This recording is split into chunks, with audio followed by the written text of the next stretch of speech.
नमस्कार साथियों, स्वागत है आप सभी का अंकित इंस्पायर्स इंडिया पर। मैं हूं अंकित अवस्थी।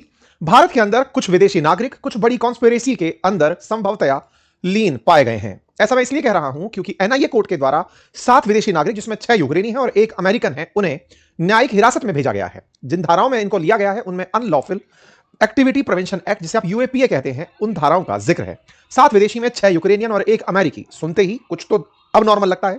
यूक्रेन जो खुद इस समय युद्ध के अंदर है, और अमेरिका जो कि पहले ही भारत को चाइना जैसा नहीं रहने देगा या चाइना की तरह हमारे उस खुद के लिए नहीं बनने देगा, जैसी बयानों से पहले ही माहौल को गरमा चुका है। ऐसे में क्या भारत के अंदर कोई कॉन्स्पिरेसी है जो विदेशी नागरिकों की गिरफ्तारी होती है, और गिरफ्तारी भी उन धाराओं के तहत जो आतंकी गतिविधियों के अंदर लीन पाए जाने वाले लोगों पर संभवतया की जाती हैं। तो ऐसे में हिरासत में भेजे गए इन लोगों के बारे में आज पूरी जानकारी आपके साथ साझा करेंगे। 7 फॉरेनर्स का अरेस्ट होना, और वो भी देश की national investigating agency that is NIA द्वारा यूएपीए के तहत, ये एक बड़ी सुर्खी बनती है। और इस सुर्खी में सबसे बड़ा ध्यान बनता है इस व्यक्ति के ऊपर जो कि एक अमेरिकी नागरिक है और भारत में गिरफ्तार हुआ है। और ये व्यक्ति भारत से पहले भी दुनिया के कई उन देशों में जहां जहां पर सत्ता का अमेरिका के साथ विरोध रहा है, वहां वहां देखा गया है। यह व्यक्ति दुनिया के उन देशों में पाया गया है जो सत्ताएं अमेरिका नहीं चाहता था, उन्हें हटाने के अमेरिकी और सीआईए यानी कि जो अमेरिका की खुफिया एजेंसीज हैं, उनके प्रयास जिन जिन देशों में चलते थे, उन देशों में इसे देखा गया है। खुद को मूलतः पत्रकार, एक्टिविस्ट बताने वाला यह व्यक्ति सेना में भी, उन देशों के अंदर जो जिन देशों की सत्ता अमेरिका हटाना चाहता था, उन देशों के अंदर रिबेलियन ग्रुप में भी यह व्यक्ति शामिल होकर उन सत्ताओं के खिलाफ शामिल हो चुका है। चाहे वेनेजुएला हो, चाहे लीबिया हो, यह व्यक्ति ऐसी जगहों पर जाकर के ऐसी घटनाओं का अंजाम दिया है जो सरकारों को पलटने के लिए की जाती थी। ऐसे में इसका भारत में देखा जाना, भारत में गिरफ्तार होना एक बड़ी सुर्खी बनता है। इस व्यक्ति का नाम मैथ्यू वैन डाइक है। हेडलाइन इस समय पूरे टाइम इस बात की चल रही है। चर्चा इस तरह से भी है कि अमेरिकी नागरिक भारत में है और भारत में होकर के उन गतिविधियों में लीन पाया गया है जो देश विरोधी हैं। देश विरोधी गतिविधियों में यह व्यक्ति भारत के पूर्वोत्तर राज्यों में होते हुए म्यांमार पहुंचता है। वहां पर देश विरोधी तत्वों को मिलकर के यूरोप से बने हुए ड्रोन पकड़ाता है, हथियारों की ट्रेनिंग देता है। यह दर्शाता है कि पूर्वोत्तर, जैसे लेकर के आप और हम पहले भी काफी ज्यादा चिंतित और चर्चित रह चुके हैं, अब वापस से चिंता का विषय बन रहा है कि क्या विदेशी ताकतें वाकई में पूर्वोत्तर को भारत के साथ अलग करने की नीति पर काम कर रहे हैं। हालांकि इस विषय पर और गंभीरता से चिंता की आवश्यकता है। फिलहाल के लिए आपको इस मैप के माध्यम से कुछ बातें समझाते हैं। 7 नागरिकों की गिरफ्तारी जो हुई है वो दिल्ली, लखनऊ और कोलकाता एयरपोर्ट से हुई है। ये यूक्रेनियन और 1 अमेरिकी दोनों साथ में ही काम कर रहे थे या अलग अलग, अभी इसकी कोई पुष्टि नहीं हुई है। जो भी जानकारी हम आपके सामने साझा कर रहे हैं, ये इंडियन एक्सप्रेस में छपी खबरों के आधार पर है। सोर्सेस के हवाले से उन्होंने लिया, हमने उनके हवाले से आप तक बातें पहुंचाई। साथियों, खबरों में चर्चा यह है कि भारत का जो ये सिलीगुड़ी कॉरिडोर है, जिसके माध्यम से पूर्वोत्तर भारत शेष भारत से कनेक्टेड है, इस पूर्वोत्तर भारत में ये व्यक्ति गुवाहाटी उतर करके, ये जितने भी लोग हैं, ये गुवाहाटी, कोलकाता, दिल्ली ट्रांजिट के बीच में यहां से उतर करके मिजोरम जाते हैं और मिजोरम से म्यांमार एंट्री करते हैं। तो आसाम में गुवाहाटी, वहां से निकलकर मिजोरम और मिजोरम से म्यांमार। यहां पर कई भारत विरोधी, आपको मालूम है कि म्यांमार में जुंता सरकार है, मिलिट्री सरकार है, यहां पर लोकतंत्र नहीं है। और ऐसे में जो भारत के पूर्वोत्तर राज्यों से लगे हुए क्षेत्र हैं म्यांमार के, वहां पर म्यांमार की सरकार से छिपा करके रहने वाले लोग भी रह रहे हैं जो सरकार के विरोध में रहना चाहते हैं, और भारत के अंदर भी जो गैर कानूनी गतिविधि करना चाहते हैं, ड्रग्स का डील करना चाहते हैं, भारत में अस्थिरता फैलाना चाहते हैं, कुछ लोकल इंसर्जेंट ग्रुप जो इस क्षेत्र के हैं, वो भी म्यांमार में शरण पाए रहते हैं। ऐसे में ये काफी सेंसिटिव जगह रही है। काफी बार आप लोगों ने सुना भी है कि भारत ने घुसकर इन क्षेत्रों में सर्जिकल स्ट्राइक की है भारत विरोधी तत्वों के खिलाफ। ऐसे में यह व्यक्ति यहां पाया जाता है। देखने वाली बात यह है कि मिजोरम के उत्तर में मणिपुर बहुत ही संवेदनशील हो जाता है यदि यहां पर ऐसी गतिविधियां हैं। मणिपुर काफी समय से देश के अंदर और विदेश में भी चर्चा का विषय रहा, जब यहां पर मैतेई और कुकी के बीच का जो विद्रोह है वो देश का केंद्र बिंदु रहा हो, चर्चा का केंद्र बिंदु रहा हो। ऐसे में विदेशी ताकतों का यहां इंटरेस्ट लेना। और दूसरी बड़ी बात, मिजोरम कनेक्टेड है बांग्लादेश से भी। ऐसे में बांग्लादेश, जो कि पहले ही कई बार पूर्वोत्तर का द्वार खुद को बता चुका है, ग्रेटर बांग्लादेश के सपने देखता है और सिलीगुड़ी कॉरिडोर के लिए चाइना के साथ मिलकर एक थ्रेट पैदा करता है। ऐसे में यह जगह काफी ज्यादा चर्चा का विषय बन जाती है। और विशेष रूप से तब जब मोहम्मद यूनुस जब यहां पर थे अफगानिस्तान, बांग्लादेश के अंदर, तो उन्होंने जिस तरह भारत विरोधी बयान दिए थे, जिस तरह की हरकतें की थी, उससे यह चिंता और बढ़ जाती है। साथियों, आगे बढ़ेंगे, लेकिन इससे पहले आपका 1 मिनट हम केवल चर्चा के लिए लेंगे, और वो ये है साथियों, आपको हमारा चैनल जिस तरह विजिबल होता है, वहां पर एक ऑप्शन दिखाई देता है सब्सक्राइब का। आपके मोबाइल पर, आपके टीवी पर, जहां भी आप हमें देख रहे हैं, उसे दबा दीजिए। इसको इसलिए हम कहना चाहते हैं क्योंकि आप में से 43% ऐसे हमारे रेगुलर लिसनर हैं जो हमें सुन तो रहे हैं, लेकिन वो हमें सब्सक्राइब नहीं करते।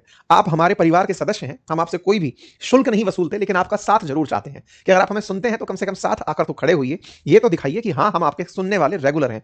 भैया, बात ऐसी है कि आप इसे सब्सक्राइब करेंगे तो हमारी स्ट्रेंथ बढ़ती है, काम करने का मोटिवेशन बढ़ता है। डिटेल में खबर कुछ इस प्रकार से है कि 7 विदेशी नागरिकों में 6 यूक्रेनियन और 1 अमेरिकी नागरिक गिरफ्तार हुए हैं। उनके नाम, आप इनके नाम से क्या ही मतलब रख लेंगे, ये यूक्रेनियन है, यूक्रेनियन जैसे नाम है, लेकिन इनमें से जो अमेरिकी नागरिक है ना, उसके ऊपर सबका नजर है, जिसका नाम मैथ्यू एरान वैन डाइक है। वैन डाइक को इस समय पूरी चर्चा का विषय माना गया। वैन डाइक के ऊपर विकिपीडिया पेज तक बना हुआ है। इन लोगों के ऊपर आतंकवादी साजिश धारा 18 और बीएनएस की धारा के तहत केस दर्ज किया गया है। ये इनकी एक चार्जशीट है जो पब्लिक हो रही है। चर्चा में ये कब आए, जब एनआईए कोर्ट ने गिरफ्तार, इनको एनआईए ने पिछले हफ्ते ही गिरफ्तार कर लिया था। अभी दिल्ली के अंदर जो एनआईए कोर्ट है, वहां इनको प्रोड्यूस किया गया, तो मीडिया को यह जानकारी लगी। तस्वीरें 16 मार्च को को इस तरह से बाहर निकल कर आई। जब एनआईए कोर्ट पटियाला हाउस के अंदर इन्हें प्रोड्यूस किया गया, तब ये लोग दिखाई दिए, तब जाकर के ये हेडलाइन बाहर निकल कर आई कि इस तरह से 7 विदेशी नागरिक भारत में कॉन्स्पिरेसी के जुर्म के अंदर गिरफ्तार किए गए हैं। सबसे जो बड़ी गिरफ्तारी का कारण है वो ये है कि हमारे इन पूर्वोत्तर राज्यों में कोई भी विदेशी नागरिक बिना परमिशन के एंट्री नहीं कर सकता। पूर्वोत्तर राज्यों के अंदर एंट्री के प्रावधान है, क्योंकि पूर्वोत्तर राज्यों में प्रोटेक्टेड एरिया परमिट चलता है, रेस्ट्रिक्टेड एरिया परमिट चलता है, परमिशन लेकर एंट्री करनी होती है। यदि आपको मिजोरम में एंट्री करनी है तो आपको प्रोटेक्टेड एरिया परमिट लेकर के ही एंट्री कर सकते हो, फॉरेन रजिस्ट्रेशन ऑफिस के माध्यम से। ऐसे ही सिक्किम में अगर आपको जाना है तो रजिस्ट्रेक्टेड एरिया परमिट और प्रोटेक्टेड एरिया परमिट लेकर जाना होता है। कई जगह बहुत से जो विदेशी नागरिक हैं उनकी एंट्री प्रतिबंधित है। पाकिस्तान, चाइना, अफगानिस्तान, बांग्लादेश, इनको कंप्लीट बैन है। ऐसे में बहुत सी जगह पर जहां प्रतिबंधित है वहां पर ये व्यक्ति एयरपोर्ट से उतरकर जाते हैं, बॉर्डर क्रॉस करके दूसरे देश जाते हैं, भारत के खिलाफ इंसर्जेंसी की साजिश रचने वाले लोगों को ट्रेनिंग देते हैं, उन्हें ड्रोन मंगाकर ड्रोन सप्लाई करते हैं। ये सारी एक्टिविटीज एनआईए को पता चलती हैं। एनआईए इन्हीं के तहत इन्हें मुखबिरी के आधार पर गिरफ्तार करती है और गिरफ्तार करके कोर्ट के सामने प्रोड्यूस करती है। फिलहाल इनके मिले हुए जो मोबाइल फोन है उन्हें जो हमारी सर्ट इन एजेंसी है, जो कि इंटरनेट की दुनिया के अंदर सबके लिंक्स पता लगाती है, उसको डेटा एक्सट्रैक्शन के लिए दिया गया है। यह खबर अमेरिका के अंदर भी चर्चा का विषय बनती है और दुनिया भर के अंदर बड़ी खबर बन जाती है। इस बड़ी खबर में यह व्यक्ति जो वाइडेन है, यह सबसे बड़ी चर्चा का विषय बनता है। वाइडेन चर्चा का विषय क्यों बनता है? क्योंकि यह पहले ही काफी ज्यादा विवादित रह चुका है। ये बाल्टीमोरा मैरीलैंड में जन्मा है। जॉर्ज टाउन यूनिवर्सिटी से सिक्योरिटी स्टडीज के अंदर ये व्यक्ति मास्टर्स की पढ़ाई कर चुका है।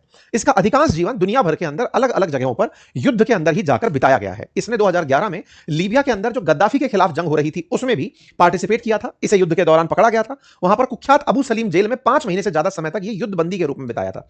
ये युद्ध के अंदर इसकी तस्वीरें हैं। सवाल बनता है कि ये कहां से पता चली? इसने खुद ही अपने ट्विटर हैंडल पर रिहा होने के बाद डाली थी। 2026 को इसने बाकायदा एनिवर्सरी मनाई, 15वीं एनिवर्सरी लीबियन रेवोल्यूशन की, और उसकी तस्वीरें साझा करते हुए कहा कि देखिए मैं कुछ इस तरह से था, मैं इस तरह से लीबिया के अंदर गया था।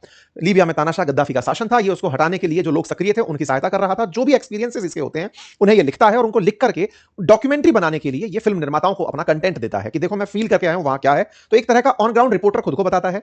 असल मायने में ये खुद की किताबों में लिखे अनुभव को फिल्मों में फिल्माता है और उन्हीं फिल्मों को फिर बेस्ट सेलर अवार्ड भी मिलते हैं। ऐसी भी जानकारी निकल कर आती है। जानकारी ये भी है कि ये एक सन्स ऑफ लिबर्टी इंटरनेशनल नाम की संस्था चलाता है, जिसमें ये लीबिया के बाद सीरिया और इराक का रुख करके उन क्षेत्रों में जहां अमेरिका विरोधी या फिर ये तानाशाही जिसे कहता है, तानाशाही प्रकार की सरकारें चल रही होती हैं, वहां पर ये सत्ता के खिलाफ लोगों को प्रशिक्षण देता है, ट्रेनिंग देता है और उनको सुविधाएं मुहैया कराता है। और इसके लिए ये सन्स ऑफ लिबर्टी इंटरनेशनल नाम की सोली नाम की संस्था चलाता है। इसकी जानकारी में मैथ्यू वेन डाइक कहता है कि ये पूरा कारनामा मैंने पूरी दुनिया में इस तरह की सरकारें जो दमनकारी हैं उनको हटाने के लिए खुद मैंने हथियार उठा लिए हैं।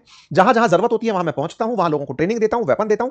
इसके मिशन में वेनेजुएला का नाम भी शामिल हुआ था और ये कोइंसिडेंस है कि जहां जहां सीआईए कार्रवाई कर रही होती है वहां ये व्यक्ति देखा जाता है। इसलिए बहुत बार वेन डाइक को सीआईए का एजेंट माना जाता है। जब इससे पूछा जाता है तो ये कहता है कि मैं सीआईए एजेंट नहीं हूं, मैंने परीक्षा दी थी लेकिन मेरा इंटरव्यू अटक गया था, मैं लाई डिटेक्टर टेस्ट में पकड़ा चला गया था, इसलिए मैं शामिल नहीं हो पाया। खैर कोइंसिडेंस ही है कि एक अमेरिकी नागरिक जो अमेरिका से बाहर दुनिया भर के देशों में, जिन जिन देशों को अमेरिका नहीं चाहता उन देशों के अंदर सत्ता परिवर्तन करने वाले गुटों में शामिल होता है या सत्ता को चैलेंज करने वाले गुटों के अंदर यह व्यक्ति शामिल होता देखा गया है। और ये इसी प्रकार की गतिविधियों के लिए फंड भी रेज करता है कि मुझे इन कामों के लिए सपोर्ट करें। चाहे यूक्रेन युद्ध रहा हो, वेनेजुएला रहा हो, इन सब में ये सक्रिय रूप से पाया गया है। इसीलिए खुद को फ्रीडम फाइटर बताने वाला ये व्यक्ति क्या खुफिया एजेंसी का मोहरा है, ये एक बड़ा सवाल बनता है। क्योंकि इसने अपने अनुभवों के आधार पर पॉइंट एंड शूट नाम की डॉक्यूमेंट्री भी बनवाई, जिसको ट्रिबेका फिल्म फेस्टिवल के अंदर अवार्ड भी मिला। कई आलोचकों का मानना है कि यह पत्रकारिता दिखा करके युद्ध भड़काने का काम करता है और सीआईए के माध्यम से उन कामों को एग्जीक्यूट करता है।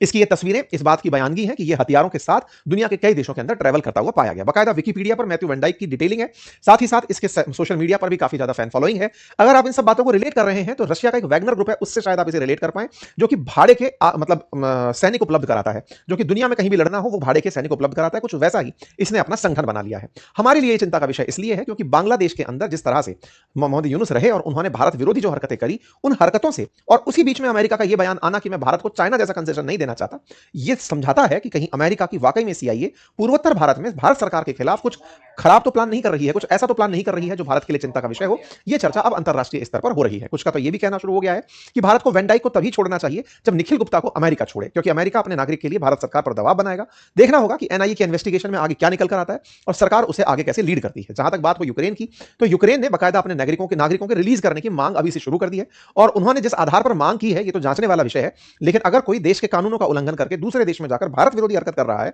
और यूक्रेन उनकी रिहाई की मांग कर रहा है तो ये अपने आप में उसका भी एक दुस्साहस कंसीडर किया जाएगा। इंटरनेशनली भारत सरकार इस विषय को कैसे लेकर चलती है ये देखने का विषय होगा। फिलहाल के लिए आप लोग इस विषय पर क्या सोचते हैं जरूर बताएं। आज की ज्यादा जानकारी जो अभी अपन सेशन करने वाले थे उससे पहले निकलकर भारत के अंदर अमेरिकी राजदूत सर्गेई गौर की हाल ही में डोभाल साहब से मुलाकात हुई है। इस मीटिंग के मायने निकाले जा रहे हैं। हो सकता है कि डोभाल साहब यहां पर निखिल गुप्ता की रिहाई में वेन डाइक की रिहाई का एक्सचेंज मांगे। जो भी है, जो भी होगा वो आपके सामने होगा। फिलहाल के लिए इतना ही। बाकी हां, देश के अंदर देश विरोधी तत्व सक्रिय हों इसके लिए गोरी चमड़ी के आए हुए ये जो बाहरी तत्व हैं, यहां नस्लीय हिंसा की बात नहीं, लेकिन यहां पर रंग की सुप्रीमेसी की है, क्योंकि ये लोग भारत को विदेशों में इसी प्रकार से हीनियस तरीके से ट्रीट करते हैं। अगर ये देश को तोड़ने के बारे में सपने देखते हैं, तो ये समझने की आवश्यकता है कि हमें कितना सतर्क रहना होगा, किसी के भड़कावे में आने से बचना होगा। देश विरोधी ताकतें आप ही के बीच में रहकर आपको देश के खिलाफ भड़काकर देश के विघटन में आपका इस्तेमाल ना कर लें, इसलिए सचेत रहिए और पूरी तरह से देश की सुरक्षा में अग्रसर रहिए। बाकी फिलहाल के लिए आपके लिए रिक्वेस्ट यही है कि आप चैनल पर जाएं, उसे सब्सक्राइब करें, उन लोगों का साथ बने, साथ दें जो ऑलरेडी हमें सब्सक्राइब किए हुए हैं और हमें निरंतर हमारा काम करने का साहस देते हैं। बहुत बहुत धन्यवाद।